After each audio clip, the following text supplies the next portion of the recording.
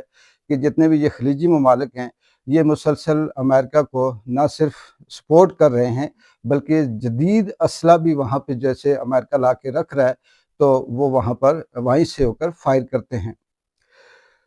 اس کے ساتھ یہ بھی خبر ہے کہ سعودیہ کے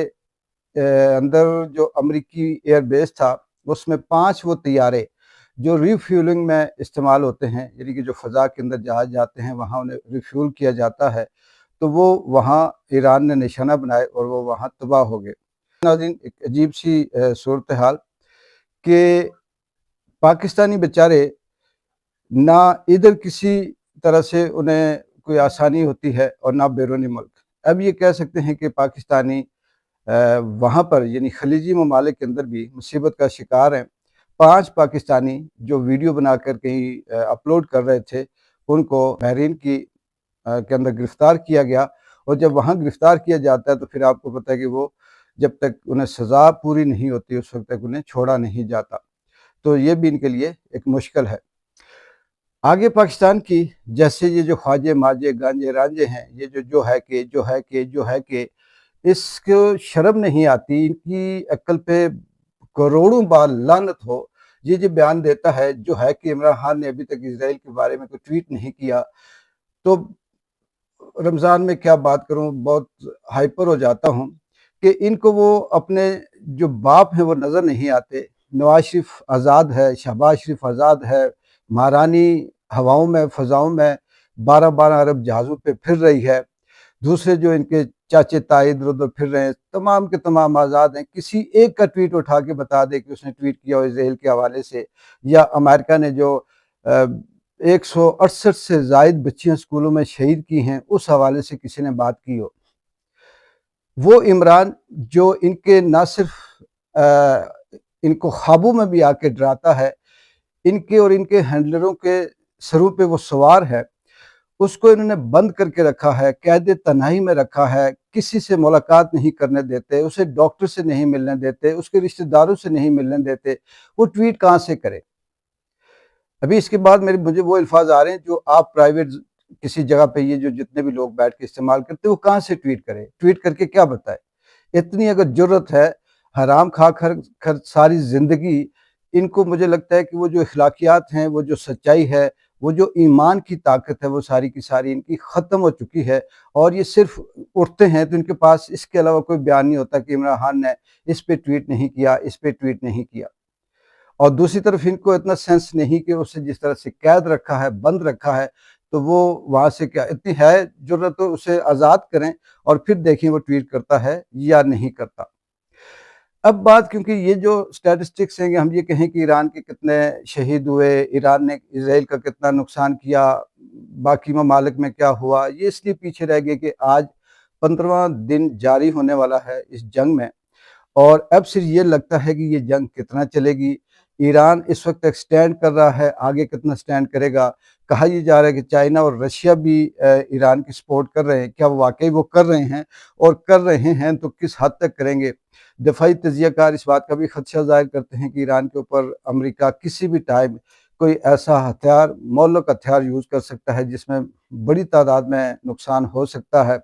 لیکن یہ چیزیں آنے والا وقت بتائے گا کہ اگر وہ ایسا کرتا ہے تو کیا ایران جو 15 دن مسلسل کھڑا رہا وہ بھی ہاتھ باندھ کر اس کے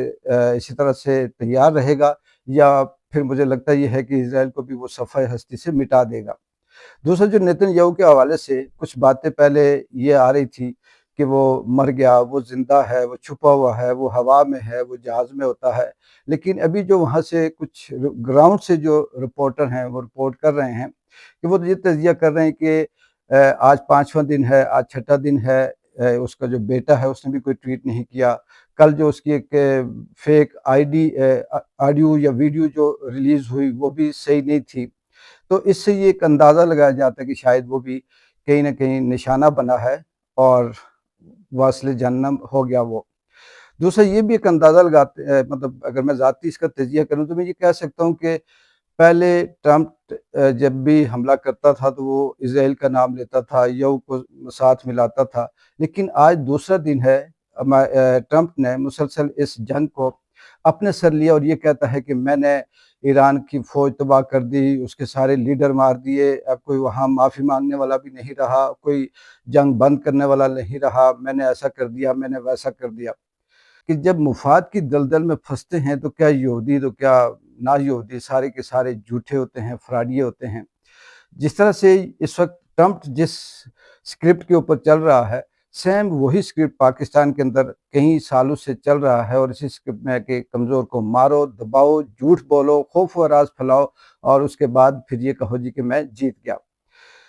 کل جو ڈرون حملے ہوئے تھے پاکستان کے اوپر، اس میں صبح بات کر چکا تھا، اس میں زیادہ سے زیادہ یہی ہے کہ یہ ڈرون حملے ابھی یہ کہا جا رہا ہے کہ افغانستان کی طرف سے حملے کیے گئے اور انڈیا کی سپورٹ تھی، لیکن اس میں کیا کہیں، یہاں پہ تو اگر زور سے ہوا چلے تو وہ بھی ہم یہ کہتے ہیں کہ وہ انڈیا کی طرف سے آئی ہے، لیکن کچھ کہا نہیں جا سکتا۔ اگر آپ نے دشمن بنا ہی لیا ہے کسی کو، تو دشمن کا کام پھر یہی ہوتا ہے کہ وہ جس طرح سے چاہے جیسے چاہے حملہ کرے وہ کر سکے۔ لیکن دکھ اور افسوس کی بات یہ ہے کہ اگر اسلام آباد محفوظ نہیں تو باقی اس کا مطلب کہ کوئی کہیں بھی محفوظ نہیں۔ پاکستان یا اس کی جو فارم 47 کی رجیم ہے، یہ جو ہمارے مسخرے ہیں، ان کو چاہیے کہ بھاگ کر ٹرمپ کے قدموں میں بیٹھنے سے بہتر ہے کہ دو پڑوسی ممالک ہیں ان کے ساتھ بیٹھ کر اچھے طریقے سے کسی نہ کسی طرح سے مسئلے کو حل کروائیں، کیونکہ یہاں پر آپ پٹرول بند کریں گے، خوراک کی قلت ہوگی، اسکول بند کر دیں گے، ہاسپٹل بند کر دیں گے،